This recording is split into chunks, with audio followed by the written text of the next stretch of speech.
বর্ষার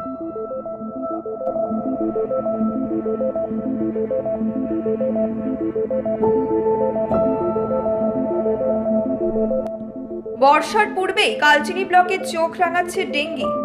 আলিপুরদুয়ার জেলার অন্যত্র সেভাবে থাবা বসাতে না পারলেও কালচিনি ব্লকে ডেঙ্গি আক্রান্তের সংখ্যা দিন দিন বৃদ্ধি পাচ্ছে। জেলায় এখনো অবধি আক্রান্ত 52 জন, তার মধ্যে শুধুমাত্র কালচিনি ব্লকেই আক্রান্ত 44 জন।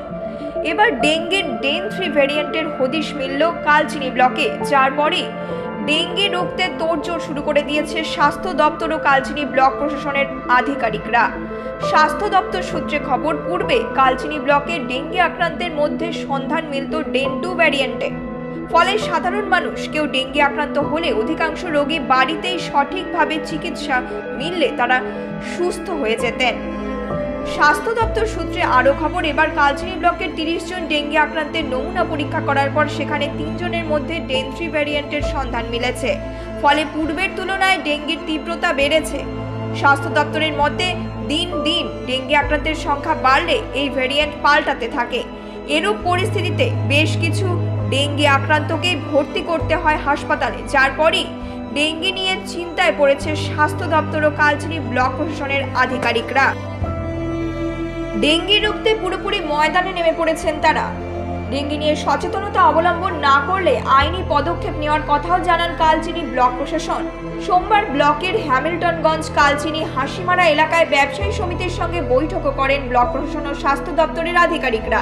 কোথাও যাতে জমা জল আবর্জনা না থাকে এ নিয়ে সকলকে সচেতন করার বার্তাও দেওয়া হয়। পাশাপাশি এদিন একাধিক মাছ বাজার, টায়ারের দোকান সহ বিভিন্ন এলাকায় অভিযান চালান ব্লক প্রশাসনের আধিকারিকরা। সকলেই কড়াভাবে সচেতন করতে থাকেন সকলকে। দেখো, প্রত্যেক বছর যেমন ডেঙ্গু প্রিভেনশনের জন্য আমরা যে স্টেপগুলো নিই তার অন্যতম হচ্ছে অ্যাওয়ারনেস ক্রিয়েট করা সাধারণ জনগণের মধ্যে। সেই অ্যাওয়ারনেস ক্রিয়েশনেরই একটা পার্ট হিসাবে আমরা অনেক দিন ধরে আমাদের ব্লক লেভেলে, জিপি লেভেলে বিভিন্ন জায়গায় আমরা মিটিংগুলো কন্ডাক্ট করছি। আজকে আমরা ব্লক অফিস ছেড়ে আমাদের হ্যামিল্টনগঞ্জ বাজারে প্রথমে বাজার কমিটির সঙ্গে আমরা মিটিং করলাম। সেখানে বাজার কমিটির সদস্যরা ছিল। সেখানে আমরা আমাদের যেখানে জল জমে ড্রেনগুলো দেখলাম, নালাগুলো যাতে পরিষ্কার করা যায় সেই ইনস্ট্রাকশনগুলো দেওয়া হলো। তারপরে আমরা আজকে এলাম ওল্ড হাসিমারা বাজারে, সেখানে বাজার কমিটির সঙ্গে মিটিং করলাম, সেম ইনস্ট্রাকশন দিলাম। জিপির প্রতিনিধি ছিল, মেম্বাররাও ছিল, বাজার কমিটি ছিল। সেখানে বিভিন্ন ড্রেনগুলো দেখলাম, মাংসের দোকানগুলো দেখলাম, মাছের বাজারগুলো আমরা দেখলাম, যাতে কোথাও কোনো জল জমা না থাকে, যেখানে ডেঙ্গুর মশার লার্ভাটা ব্রিডিং গ্রাউন্ড হিসেবে কাজ করতে না পারে, সেই প্রচেষ্টা আমাদের পক্ষ থেকে রয়েছে। তারপর আমরা এসেছি ওল্ড হাসিমারা বাজার, নিউ হাসিমারা বাজার, এইভাবে কিন্তু আমরা আমাদের ব্লকের প্রত্যেকটা জায়গায় আমরা কভার করব।